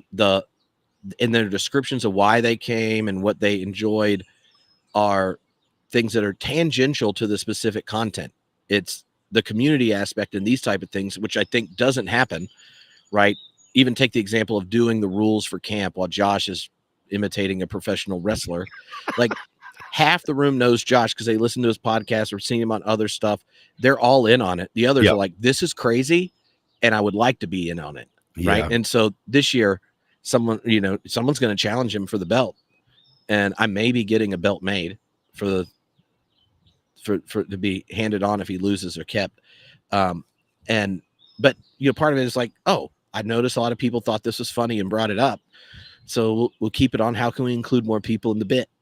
And so anyway, like it is interesting when you say that. Yep. And I wonder how parallel you see it to even the example you gave, say, of weddings or communion, or how we relate to visitors and that invitation to membership and stuff. Do you see like a similar dynamic in those? Yeah. I am growing suspicious that we're not doing anyone a favor if we make something so generic and so accessible to lower the barrier of entry that it becomes uncompelling and non-inspiring, and that it's diluted to the point that it's not nourishing. And I hate that I've come to this point, but I really have rounded a corner, um, especially with this conserva curious thing, and starting to understand the difference between, I brought him up last week, Hans Frey and George Lindbeck, and the post-liberal approach, and right, and what is being called post-conservative theology, and the differences between their both questions and their commitments. And I really am starting to think that this cultural shift that we are in the middle of leaves no place for the kind of watered down, generic spirituality that I find so compelling, that across the board, I don't know that it has a widespread application. And that if that's a minority expression for people like me, that's fine. But I don't think that it has a future as far as institutional, organized, communal, denominational, um, just any application. I don't Yeah. see a future for it. I this past week I was talking with a couple longtime camp people who are helping us think through better ways of doing community connections and stuff in the event. Okay. And if not me asks people that come, like, what's rewarding about it, what's important, like what are ways of making more, you're going to get better answers than if I'm like, tell me something you didn't like, and then they're like, but I really love you and this was great. So and one of the people had talked to a number of people, and she said, what's fascinating is a consistent response is Tripp is very Jesus AF, and now I'm not there, but for some reason I just really like being in a community where the person where the person with the microphone like at least gets close to it every once in a while. Mm-hmm. And they were in contrasting it with their liberal churches. Wow. And where they're like, yeah, by the end of at the end of camp, uh it appears half the room is tipsy while Tripp gives a 45-minute sermon that he called a keynote, and then we had communion, and that was Jesus AF, and I was comfortable with it, not because I agreed with him, but because he was confident in it, and the people that were hosting it were thinking about it, and I want to be in a space to see what it's like as if that was true, and it was so energizing. But I'm still not sure about any of the idea parts, and I think when I was thinking about that and hearing you, like, I think a lot of times we only articulate the tradition in the places we have our own intellectual and existential confidence, as opposed to facilitating the gift of the tradition wherever we are on the kind of confidence meter. Or Phil Clayton talks about differentiating your plausibility like in one axis and the intensity of belief on another, because plausibility wise, if you were like, oh, how would you what would your percentage be on there is an ultimate reality? Very high, and it got higher the more I got into science and religion stuff. But when you go like the resurrection, that It's down, and then I'm going to give a unique interpret. It's lower than is there an ultimate reality now to something really specific. But then if you ask about the intensity of it, right, for the form of life of a Christian, like I've existentially oriented myself where I at least want to fail trying to be faithful to the way of Jesus, as if it is the image of the invisible God and the invitation to all creation to participate in the divine life. And that was one of the reasons I wanted to study with Phil, reading early on when he's talking about this critical nature of faith, of plausibility and intensity. And I think a lot of more liberal theologians want to match the existential intensity to their intellectual plausibility. And Phil, picking up from Ponnenberg, is like, that is definitely not how it worked for the disciples, right? Peter's like, well, what do they say I am? And they list off all these actual historical possibilities. Who do you? You're the Christ, Son of the living God. And Jesus is like, the evidence demanded the verdict. No, he didn't. He goes, my heavenly Father revealed that to you, right? That orientation hits in this existential register. It is the grace to orient one's finitude toward the way of Jesus, or this kind of thing. And so Ponnenberg, and this is something Bill picked up and extended in other ways, is that those big questions are not things you solve in the preface to your theology to then do your project. They're questions you carry in it. And which means the only thing you hold with complete confidence is your falsifiability, but it also means that that at some point, and the theologian won't know this, all the stuff you're saying lapses into doxology. It's probably not having traction with God as God is in God's self, but it is coming from someone who's oriented themselves and trying to articulate their life relationship with the world and God in light of how God was present in Christ in the history of Israel, these kinds of things. And I think that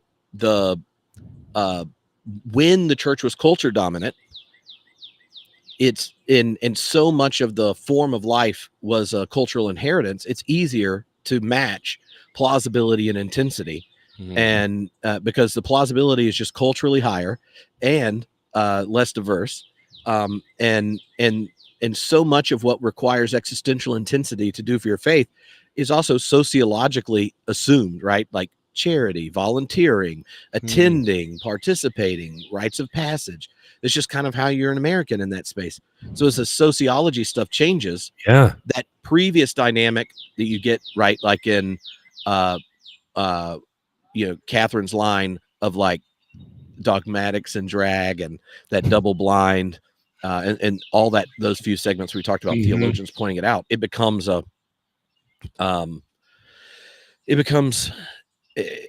it does not play the same function. But it's not because the theologian is doing a bad job. It's that the cultural context isn't being acknowledged by both the stewards of the intellectual tradition and the stewards of the lived communities. You're getting some nice comments about building community in our comment section. So Well, I hope you feel affirmed. Can you explain this? Well, it's important to understand that the homebrewed space is a little irreverent and rowdy. I should have put it Jesus FA for freaking awesome. Then, hey, are you really going to put out a 2-hour TNT? Why not? Okay. Now we only, because there's still the whole second half of my second half of my outline, Bo. That's next time. Let's pick it up there next week. Yeah, well, that was the idea. Because you already said that. Yeah, because I wanted to hear your metaphors, and then you took off. Like they were all just sitting here in my outline, and now I don't have to say those. Okay, we'll pick it up there. I did like an Inception thing where I thought I had the idea, but then I realized you implanted the idea and it wasn't mine. Okay. Well, yeah. So this has been a lot of fun, Bo. Thank you, everyone who's joined live. It's always cool. It's on multiple platforms, and so there's like hundreds of people that join on. See, and here's another reason we have to have long intros, because it pops up and then people notice it and then they join. Oh yeah. If we got to the content fast, then they would miss. They would miss that, and like I mean, you should discuss organs and their endowments before you hit record. No, we bring our organ endowments to TNT. When we nerd out with our geek out, boom shakalaka. You know? Let's say it this way. The opening banter isn't performative, it's utilitarian. Yes. Oh, it has utility. You're right. We have nice comments and I Oh, like yeah. They're rolling in. I didn't Also, anticipate this. Also, from you mentioned the multiple platforms. What's interesting is to watch the little icon about where the comments are coming in from. Yeah. Yeah. Get behind me, Jesus. That is a screen great name. I know you kind of want to go click on the YouTube channel. Does I Get do. Behind Me, Jesus I have do. videos? And and is it get behind me like Jesus is getting behind you to push you, right, to be faithful? Or is it like this Jesus, like he needs to get behind me because he's actually Satan, right? Like Jesus to I'm Peter. picturing a hang in there Jesus kitten. Oh, we know how much you love cat posters. You just love them. I've thought it would be really funny to get a cheesy cat poster, but then put like some really depressing Kierkegaard quote on it. Whoa. Where it's just like doing that number and it's just like there's no true Christian in Denmark. Trip, I'm going to send you an email with my favorite website. I'm not going to say it because in a couple episodes, I think we should do our version of what they do. Okay. But so next week we're going to finish this. Then we're going to use all the responses people are sending in for our mandatory Bible verse. Yes. Sounds good. And then Bo's got a secret website. Yeah. Okay. Do you have to use a VPN and private browser? Like, are you worried about spyware on this website or cookies? Well, I think it needs a little bit of explanation and context as to what's going on with it. Okay. But I think once we introduce it, then people can really get into it. But out of context, it's a little abrasive. Yeah. Okay. Well, I'd hate to be abrasive. Okay. Bye, friends. Bye.